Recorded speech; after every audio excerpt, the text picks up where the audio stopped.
नमस्कार दोस्तों, कैसे हैं आप। स्वागत है आपका हमारे चैनल ज्ञान टॉकेटिव में। दोस्तों, आज की कहानी का शीर्षक है ऊंचाई। दोस्तों, कहानी शुरू होने से पहले अगर आप मेरे चैनल पर नए हो तो मेरे चैनल को सब्सक्राइब कर दीजिए कहानी सुनने और देखने के बाद, और बेल आइकन प्रेस करना मत भूलना। जो भी मेरा नया वीडियो आएगा उसका आपको नोटिफिकेशन मिल जाएगा। चलो शुरू करते हैं कहानी ऊंचाई। दोस्तों, गीता अपने छोटे भाई राजू के साथ रहती थी। वो लोग मजदूर थे, उसके माँ बाप मजदूर थे और गीता भी मजदूरी करती थी। और उसका छोटा भाई हाल ही में ही उसकी माँ को पैदा हुआ था, तो वो करीब 2 साल का होगा। गीता अपने भाई की देखभाल में ही पूरा दिन रहती थी और उसके माँ बाप मजदूरी करने जाते थे।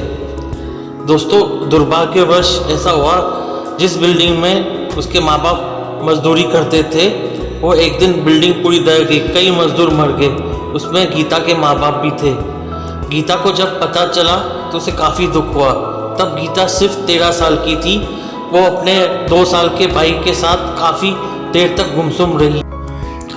गीता के चाचा भी इसी काम में थे, मजदूरी में। कि अब गीता के चाचा का फर्ज था गीता और उसके भाई राजू को संभालना। गीता अब उनकी शरण में थी। कुछ साल बीत गए। अब गीता 17 वर्ष की हो गई और उसका भाई भी काफ़ी बड़ा हो गया था, 6 या 7 वर्ष का। और अभी गीता को और भी आगे दुनिया देखनी थी।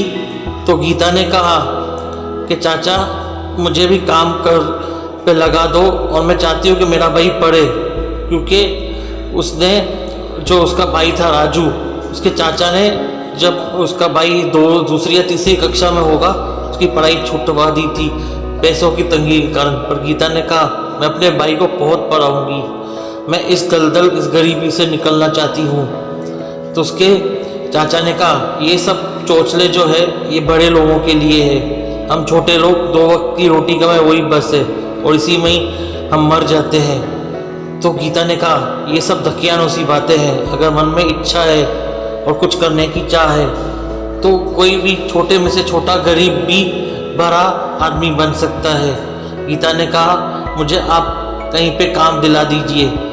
तो ठीक है, चाचा ने कहा, ठीक है, पर तुम्हें मजदूरी का काम तो नहीं दिला सकता, किसी जगह तो मैं देखता हूँ कहाँ पे काम मिल जाए। तो उसके चाचा उसी में ही जुट गए कि गीता को भी एक काम मिल जाए। आखिरकार चाचा ने गीता के लिए काम ढूंढ ही लिया। उसको कुछ घरों में बर्तन धोने यानी काम वाली का काम मिला था, जो घर पे बर्तन धोते हैं, झाड़ू कटका लगाने का काम मिल गया था। वो जो भी कमाती कुछ बचा दी थी और अपने भाई को पढ़ाया उसने। अब उसका कुछ साल बीत गए, गीता भी अभी काफ़ी बड़ी होगी और उसका भाई भी अब कॉलेज तक पहुंच गया था। कॉलेज में उसने अच्छे नंबरों में पास किया।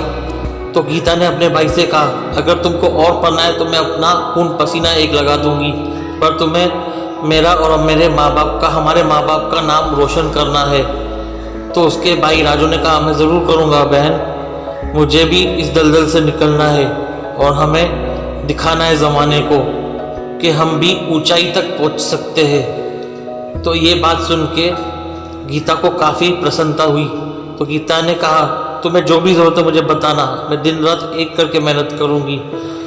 तो आखिरकार राजू ने कहा, मुझे आगे की पढ़ाई करनी है, मैं तुम्हें बता दूंगा मुझे पढ़ाई के लिए जब पैसे चाहिए रहेंगे। तो कुछ साल यूं ही बीत गए।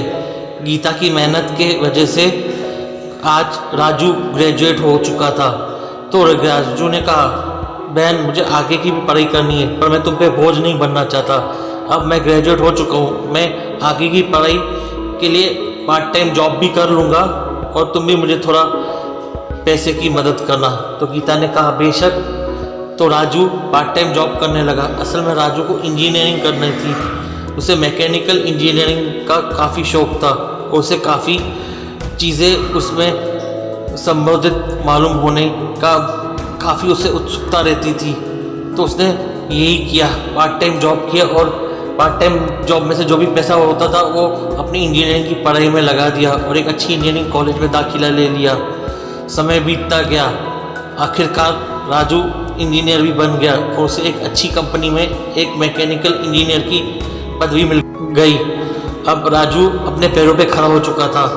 उसने आखिरकार अपनी बहन को वो काम छुड़वा दिया जो लोगों के घर पे जाके करती थी। अब राजू ने कहा, बहन अब तुम कहीं पे काम नहीं करोगी, अब तुम जितनी ज़िंदगी तुम्हारी है तुम रानी की तरह जियोगी। तुमने मेरे लिए काफ़ी कुछ किया है, अब मेरा फ़र्ज़ होता है कमा के तुम्हें खिलाने का और तुम्हें अच्छे से अच्छी ज़िंदगी देने का मेरा फ़र्ज़ है। तो यही बात पे उसकी बहन गीता हंस पड़ी। गीता ने कहा, जब तुम्हारी शादी होगी तो तुम मुझे भूल जाएगा। पर राजू ने कहा, ऐसी बात कभी मत करना, जब मैं शादी भी हो जाएगी तब भी मैं तुम्हें तुम्हारे अपने पास रखूँगा और तुम्हारे लिए भी एक अच्छा दूल्हा ढूंढूंगा। ये बात पे दोनों भाई बहन हंस पड़े और अपनी जो यादों को संजोने लगे। दोस्तों इसी से ये कहानी ख़त्म होती है। दोस्तों वैसे ये कहानी एक साधारण कहानी थी, पर इस कहानी से हमें काफ़ी सीखने को मिलता है। हमें कभी भी आशा नहीं छोड़नी चाहिए। अगर हम गरीब हैं तो हमें और मेहनत करनी चाहिए ताकि हम ऊंचाई पर पहुंच सकें।